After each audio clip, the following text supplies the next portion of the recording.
Okay, so I'm gonna keep going with this. So what I was saying is that um, to appreciate American society and it's the strength of American society that has made America formidable and also shape a lot of the history and the destiny of the earth in modern times. Both in the scholar Dr. Umar Johnson has said that one of the chief exports of American society, lucrative exports, as lucrative as any other thing that is sold and traded, um, is culture. American society exports culture, and is in American society culture is valuable par excellence. How much? So you think about how wealthy some of your rock and rollers are, right? Like BB King, Michael Jackson, Prince, some of your hip hop artists down the line, the R&B stars, the gospel stars. How lucrative that is. They may constitute about 1/10 of 1% of the true wealth that has been produced by their actual work and their contribution to society. You go into a business venue and you hear some really awesome music in a business venue that may butter you up, lubricate you, better than some KY jelly to spend money somewhere. If you appreciate how lucrative culture is in that sense, in that how it has so I've said in other videos that American society may not be viable without mass consumption simply because we're under the inertia of mass consumption and consumerism. Not that it would be necessitated by the dynamics of logistics of facilitating human lives. Somewhere I heard that you could put all the people in America within the state of Texas, the Lone Star State, and they could be supported by the land and viable by the land if it was organized well. But so it's not just that American society or Western society is that greedy that they would need mass consumption, consumerism, or it's also the just the simple inertia of our lifestyles is that we have the lifestyles that necessitate other people to have the lifestyles that would allow us to have the lifestyles of lavish, frolicking, bantering, parlaying,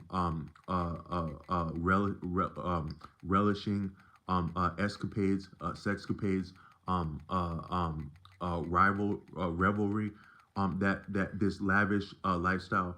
Some people would say that you can't appreciate how wicked the idea of Thanksgiving might be. Some people would say that the real dark history of that actually you it's still with us because part of how they may have injured the Native Americans is actually by feasting nonstop all day every day stuff your face. That's American society.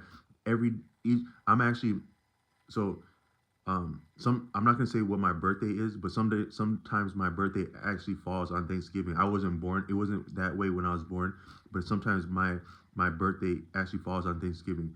Maybe that was a message from the universe that I was being born somewhere according to potentially a holiday that's darker than it had to be, called Thanksgiving, to learn the lesson that actually an entire people were displaced and nearly genocide by people stuffing their face and calling every day Thanksgiving, giving thanks and giving thanks every day for the opportunity to stuff your face. That's American society. That's unbalanced and not reciprocal with the environment, and such as we no longer have buffalo here, nor the people who depended on the buffalo and from that standpoint were the buffalo.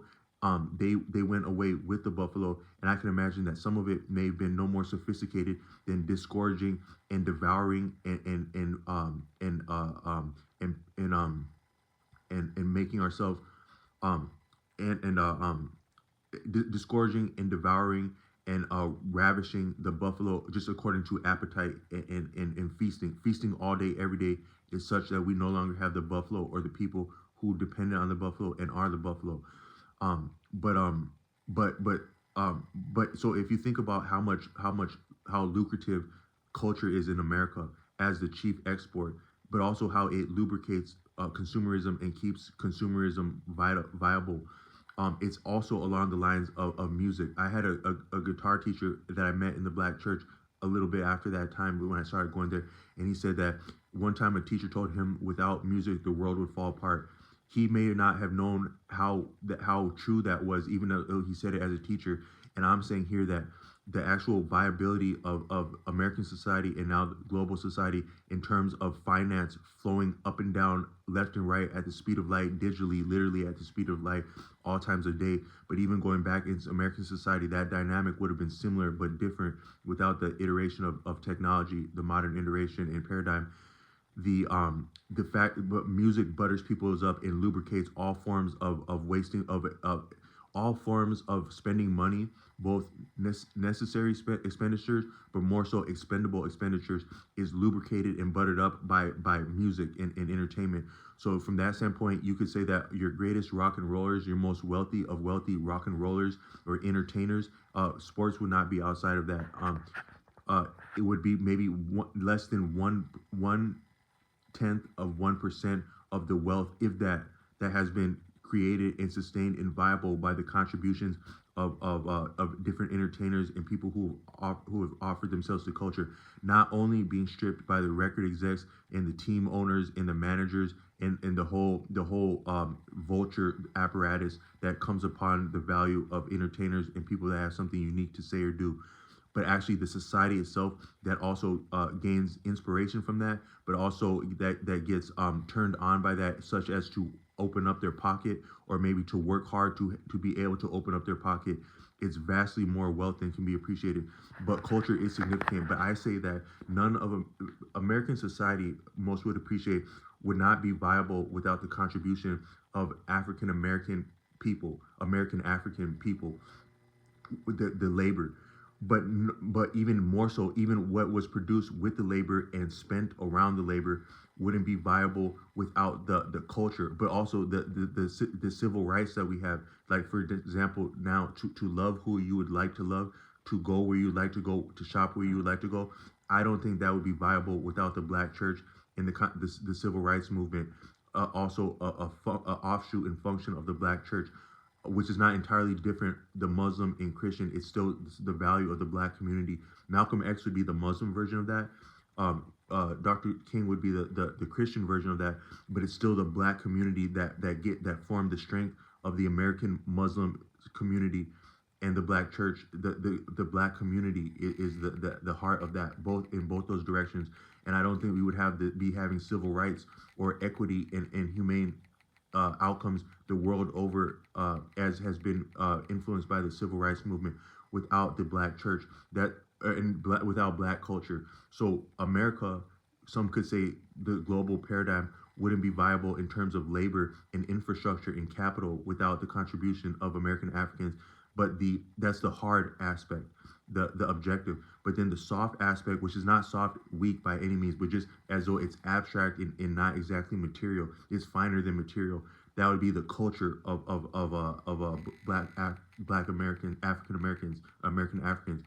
So it wouldn't be viable without the labor. Actually, wouldn't be viable without the culture, because who could have come through slavery without the culture? No one, nothing. No one could have come through slavery without the Black culture.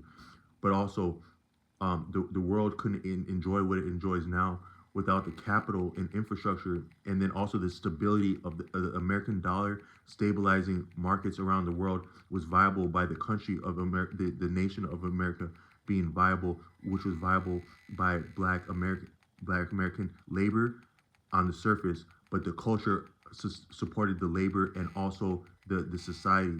So the culture is significant. The community, the Black community, is way more potent and powerful than it can be appreciated. But as church goes, when I was coming into church, you still had some of the cadre and the influence in the elders, young people who were being reared by actual elders, and then elders would still be active and viable and present in the Black church in the early 2000s, the exact beginning of the century. They'd have a way stronger presence and potent, viable presence then, even though the nonprofit money was coming in and somewhat corrupting the stance of the church at that time.